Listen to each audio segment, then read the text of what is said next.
Without further ado, tonight's presentation, Richard Witterstaetter, the Carnation King. And to provide this presentation for us, we have none other than the great nephew, I'm getting that right, Joey? Yes. Joe of Richard Witterstaetter, our very own Delhi board member, Joey Witterstaetter. Now, before Joey comes, I just want to share a quick fact. Richard Witterstaetter was going to be known as the Marigold Magistrate. But that didn't quite catch on, so he had a light bulb moment. Carnation King. That's catchier, plus that's a higher rank king than magistrate, so I'm totally making this up, by the way. So we'll have Joey come on now so he can give us some straight facts about the Carnation King. Joey Witterstaetter.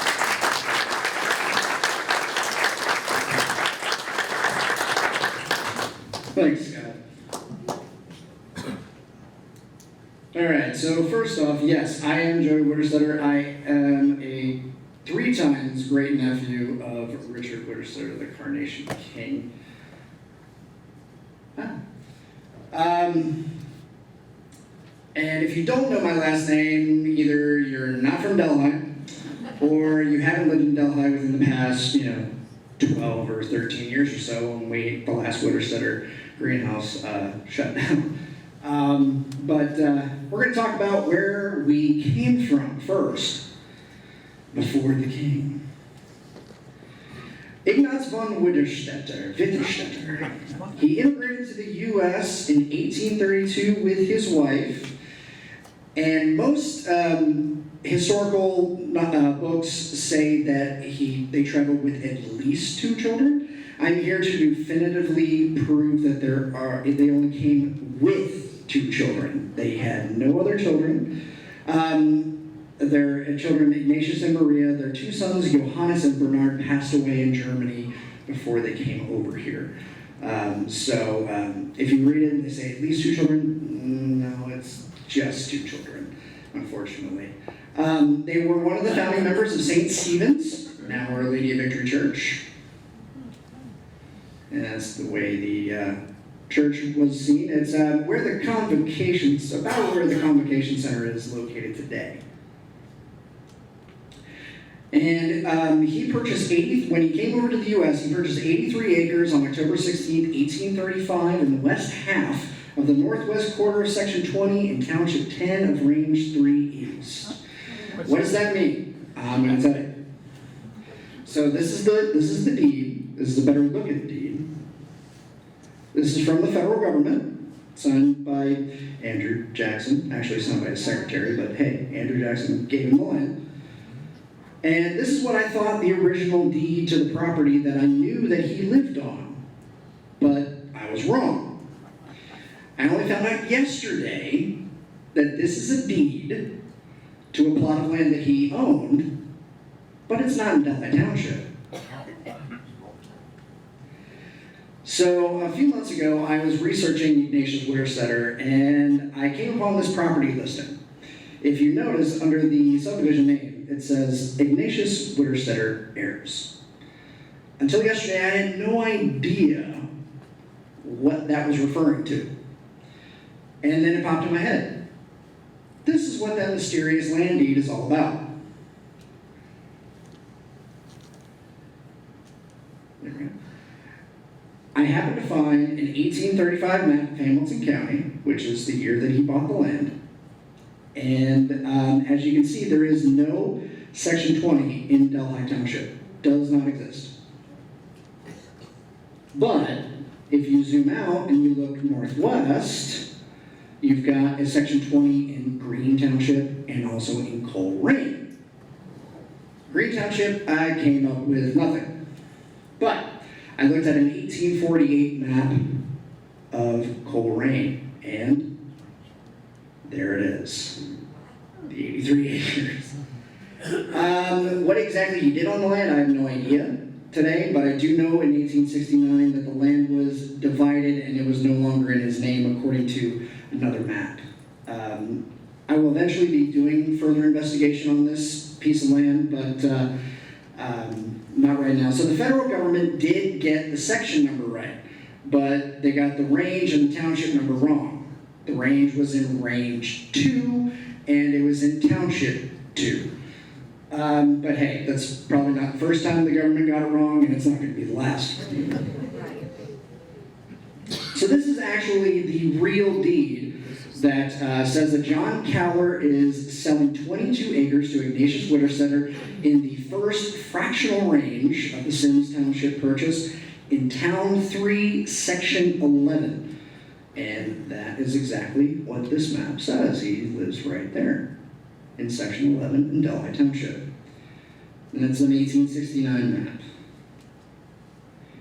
This is the house that was on that land. This is the house that he built.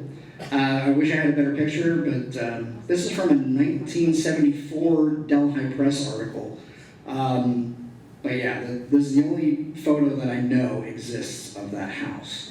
He was mainly a vegetable and fruit farmer, and he grew grapes and produced wine.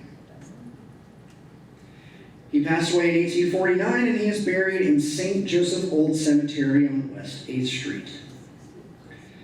There's a better look at his tombstone. It says, "Here rests Ignaz Witterstaetter," translated to Ignatius, died September 2nd, 1849, in the 69th year of his life. And it says, "Remember, human, at your death, time is short, only one is necessary." And moving on to his son, Ignatius. He was born in Aachen, Germany, on July 31st, 1823. He was given a plot on his father's farm to build the first greenhouse in Delhi Township. He married Louisa Kupferle at Mother of God Church in Covington, Kentucky on October 17, 1845. And this is a copy from the Kenton County marriage records. The priest was Father Ferdinand Kerr, who was the pastor of Mother of God from 1841, to 1870. He had 10 children, 5 boys and 5 girls. And Richard, who we're going to talk about, was born in 1859. And he passed away on November 11th, 1873. This obituary was published on November 13th of that year in the Cincinnati Volksfreund. It was a German newspaper in Cincinnati. And as of today, according to myself and my cousin Ray, we have no idea where he's buried. There's no death certificate available. And as far as we can tell, he is not in any local cemetery records. So the search continues. And now all hail the king. Richard Augustus Witterstaetter, born November 17, 1859. He acquired the nickname the Carnation King in 1899 after the Society of American Florists gave him a perfect score of 100 at the Chicago Floral Show. This is one of his first varieties. It's Miss Emma Wolker, and it's named after Emma Wolker. It's the sister of his friend Ida Wolker, and according to a yearbook from the Cincinnati Public Schools, she passed away on February 28, 1896, after contracting a sickness. So in honor of her, he named this variety after her. And this is a light pink variety of carnation. I really wish that he lived in the time of color photographs. But all of these photographs of these flowers are going to be in black and white. Yeah, lovely little advertisement there. And notice it says Sedansville. They didn't call it Delhi, where he was, which is really weird.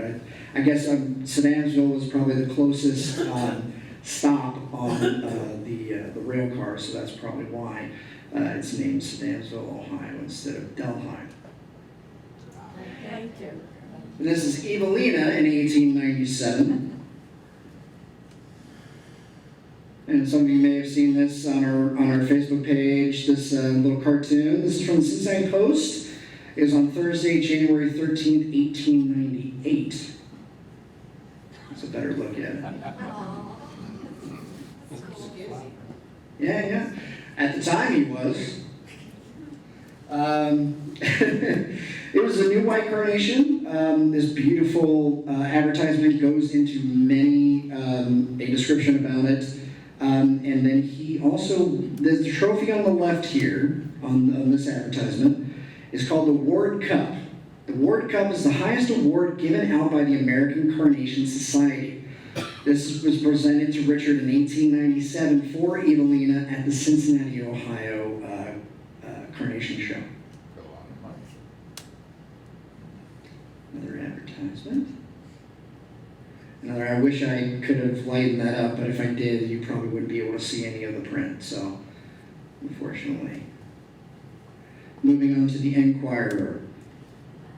The Enquirer is right here. Actually, sorry, right here. And this is the flower that gave him the name, the Carnation King. He was, gave us a perfect score of 100, and that is the drawing of what the medal looked like that he was awarded when he won the most perfect carnation in 1899. And it beat out the Lawson, which was at the time the most perfect carnation. So he beat out the Lawson, and he won $30,000 for that, for beating it out. And it was yet named the Enquirer when he did that. Wow. This is an advertisement. Actually, if you look right down here, there's a still right there. I thought that was really cool. He was selling his varieties to other florists. He was mostly just a grower. He did not really, he wasn't a retailer. He was more of a wholesaler. He would sell to other florists so they could sell his product. And there's a still right there. It's actually right here above the Enquirer. And according to the American Florist Review, this variety was actually produced in limited quantities, so it did not last long when he produced it. A better look at it. Moving on to Adonis in the middle there. Quoted in the American Florist Review, a florist publication, if ever there was an ideal scarlet carnation, Adonis is the one. The Adonis was sold to E.G. Hill and Company of Richmond, Indiana, and Robert Craig and Son of Philadelphia for the sum of $5,000 each. And there's an advertisement from another florist that picked up Adonis as well. Now moving into Albatross. This is actually a medal that I have in my possession that he won at the Society of American Florists, and this particular variety was not named Albatross right away. He had a very specific way of numbering his varieties. I'm not exactly sure how the system worked, but originally what I read, that this variety was called 723A, and then eventually he came up with the name Albatross. And on the back of that medal, it says, R. Witterstaetter at Indianapolis, Indiana, February 19th, 1902, for second best introduced seedling variety Albatross. He married Louise Dinkelhocker on May 5th, 1903. He was 43 years old and a bachelor, and she was 38. They were both previously not married before they got married at the wedding. And there's their marriage certificate. And then here's the Aristocrat. The Aristocrat is another famous carnation of his. It was a red variety, and it was actually an improved variety of Lawson, the one that he beat for $30,000. He went and he sold it to the Chicago Carnation Company in Joliet, Illinois in January 1906. It was rumored that it was sold for $35,000. And as you can see, he had a bulge in one pocket when he was in Chicago, and he denied that Mr. Hartshorn, who was the owner of the Chicago Carnation Company, it was that cash. But It was actually sold for $40,000, equal to over $1.4 million today.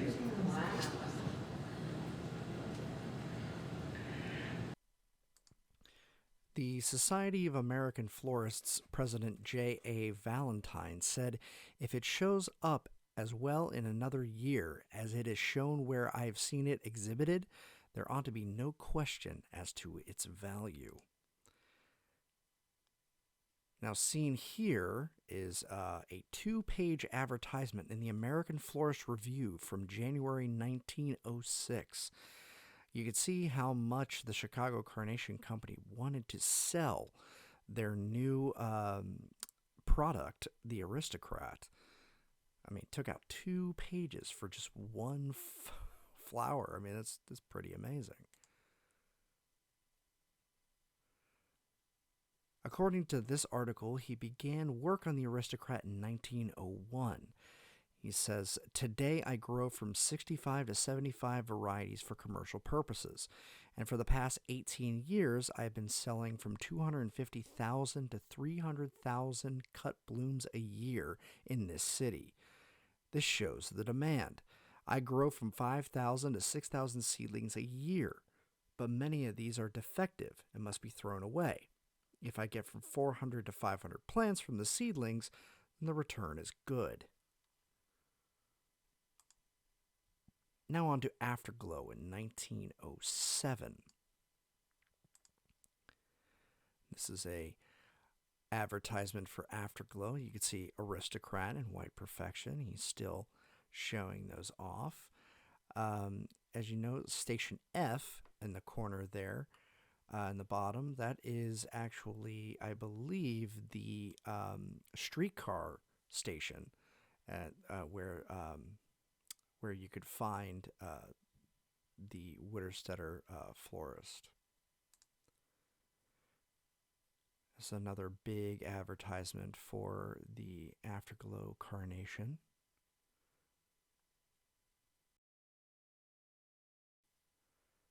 And another. See, it also says to mention the review when you write.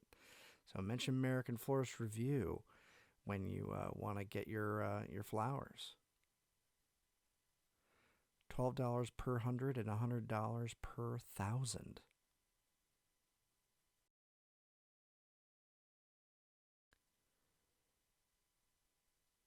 Another Afterglow advertisement. Field-grown plants all sold. Now booking orders for well-rooted cuttings for early January. Big advertisement for the Afterglow.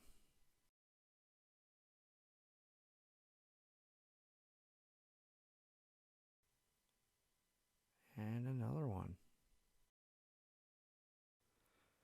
And here's another medal that he won. And it says on the back, awarded to R. Witterstaetter for Carnation Afterglow, February 1st, 1908. If you look at the first award on the left of this advertisement, it's the gold medal won by William Nicholson at the Rhode Island Horticultural Society in November of 1907. Well, here is the medal that they won. Here's the back. It's awarded to William Nicholson, Framingham, Massachusetts, for his new Carnation Afterglow at 1907 at the November exhibition. Who was William Nicholson? It's this man. He must have been a very trusted friend and colleague because I saw his name many, many times with Richard's varieties. So, and he had the decency to give his medal back to Richard. So, I mean, he must have been a good friend and a great colleague. This is the Hotel Manhattan Cup, Washington, D.C., June 28th of 1908. On the back, it says, R. Witterstaetter, Cincinnati, Ohio, for Variety Afterglow. That is a big award that he won for the Afterglow. This photo was taken in November 8th, 1905 or 1906. It's very hard to tell because the the copyright date in the bottom right-hand corner is very hard to make out. But this is also it's a rare glimpse into the Witterstaetter Carnation Empire. This is actually from the American Florist Review, like I had many of advertisements and photos. I cannot find any photographs in the family archives that show these greenhouses. And there's another photo of the Carnation Empire of Richard Witterstaetter. He must have been doing very well, considering he wanted to construct 2 more greenhouses and a building with an office, a packing room, and a billiard room. And this is from the Chicago Carnation Company. You can notice Afterglow's on there. Aristocrat is on there. This is from the Cincinnati Post on August 28th, 1909. It shows how Richard would hybridize his carnations. He does it with little brushes, like little paint brushes, basically. And it also mentions that the greenhouse was located on Fisher Avenue. Fisher Avenue would actually one day become Pedretti. Unfortunately, Louise passed away in 1910. She passed away from a bad case of bronchitis on September 30th. She contracted it 13 days prior, and it was worsened due to her suffering from tuberculosis in 1898. Here's her obituary from the American Florist Review. So she was well regarded in the florist community, as well as in conjunction with her husband. So it's this is a big deal for them to recognize the wife of a florist. On to President J.A. Valentine in 1911. You can see it right there on the left-hand side, along with a yet unnamed carnation in the middle, and then Afterglow on the right. Hey, another medal. It says awarded to Richard Witterstaetter for Carnation, President J.A. Valentine, November 13th, 1911. And see, he sold other things other than carnations. This was a advertisement for ferns. And another for petunias. And apparently he also grew peaches. And this is from Toddy Mum's catalog. Toddy Mums were located in Madison, New Jersey. And they had a variety called the Dick Witterstaetter. It's a beautiful shade of bright crimson. Every petal reflexes, showing the color to the best advantage.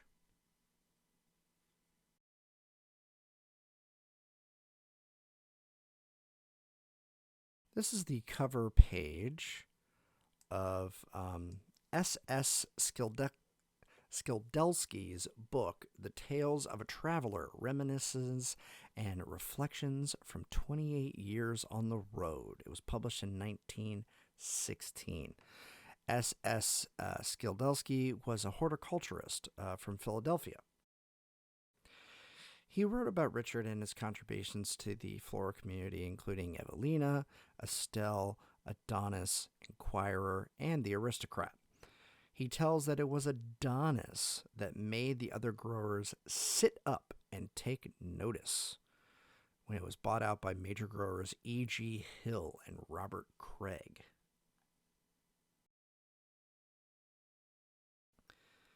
This is a article from the Kentucky Post in November 13th, 1925, naming Richard as the head. He is the president of the National Florist Association. He was also the president of the Chrysanthemum Association of America. This was in 1926 from the Chattanooga Daily Times. And what a shocker, another medal. And on the back it says awarded to R. Witterstaetter for Carnation Viola.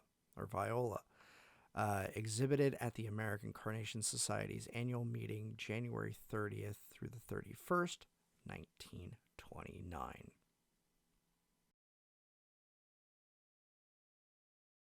This is the poster from the 1931 National Flower Show held at Music Hall.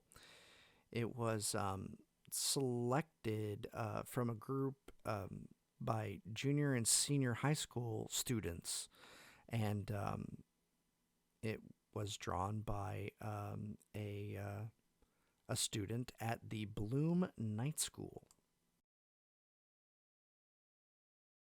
And this is a medal that Richard won at that show. It's awarded to R. Witterstaetter for Carnation Stella at Cincinnati, Ohio, March 7th through the 15th, 1931. And another medal from the same show. Award to R. Witterstaetter for New Carnation Vivian at Cincinnati, Ohio, March 7th through the 15th, 1931. And this is a picture also from the Post. You can see the Hotel Manhattan Cup pictured there in the center, and the rest of his many trophies that he had won over the years. So, if you are a floral enthusiast in Cincinnati, you have most likely been to Crone Conservatory. Well, many of you probably don't know that Richard was actually part of the committee to select the site for the new Eden Park Conservatory in January 1931. The site was between a parcel next to the Twin Lakes, or they would demolish the current greenhouse and rebuild on top of that site. The committee ultimately recommended the latter, so they would want to demolish the current greenhouse and rebuild on top of that. And so they built. Eden Park Conservatory opened March 1933. And it was called Eden Park Conservatory until 1937, when it was named after longtime park commissioner Irwin Crone. This was a photo taken during this year's butterfly show. And another medal. And it says, awarded to R. Witterstaetter for Carnation Herald, January 27th through the 28th, 1932. And here's a picture of good old Uncle Dick with one of his varieties. Not sure exactly which variety it is, but it's probably, either Stella or Vivian. I mean, this is during his later years, so this is probably one that he was trying to showcase at that time. Richard passed away on May 19th, 1933 at 3:10 p.m. His death certificate says that his death was caused by nephritis, which is an inflamed kidney, and myocarditis, which is an inflamed heart.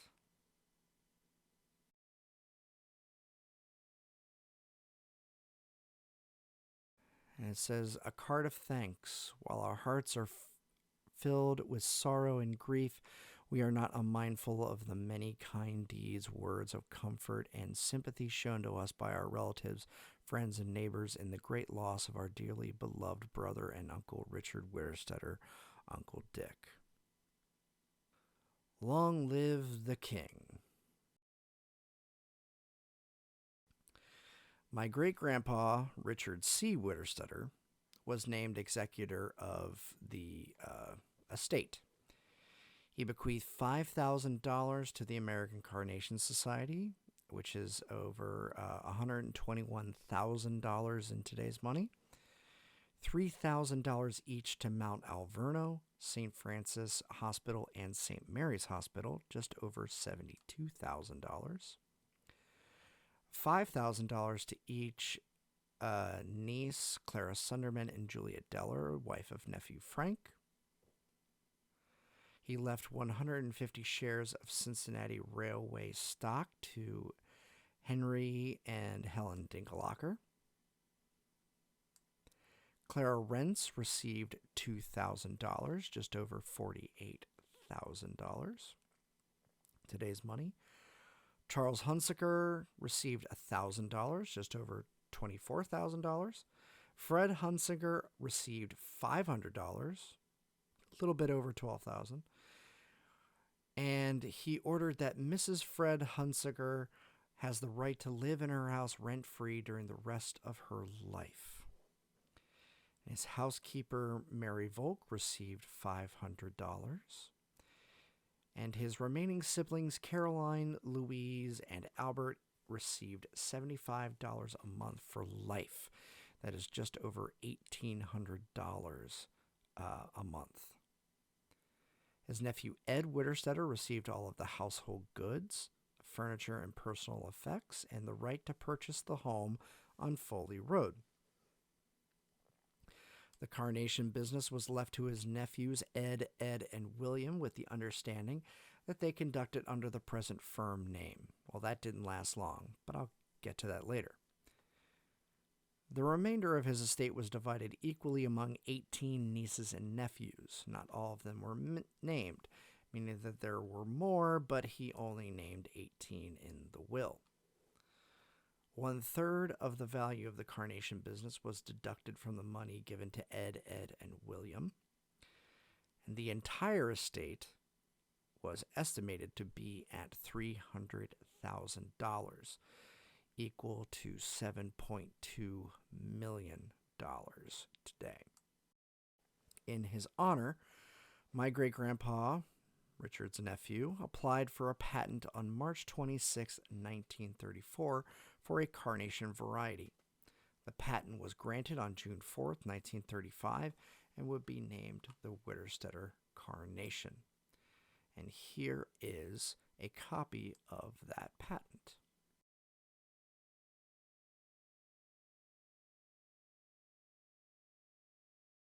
Richard and Louise are buried together in the Dinkelacher family plot at Spring Grove Cemetery.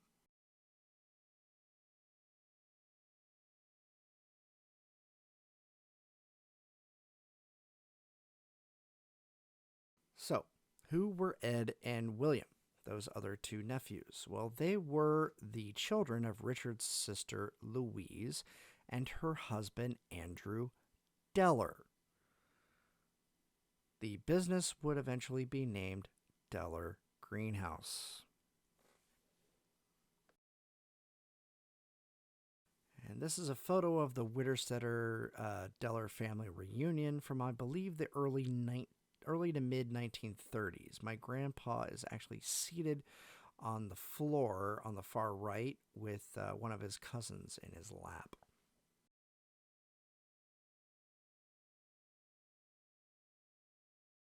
And if you look, this is an aerial view of the original Witterstaetter farm and greenhouses in 1956.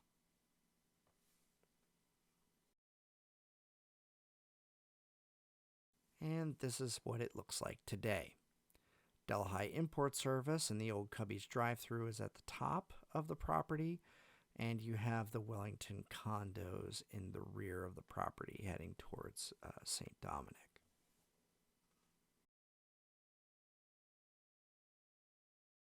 And thank you for your time.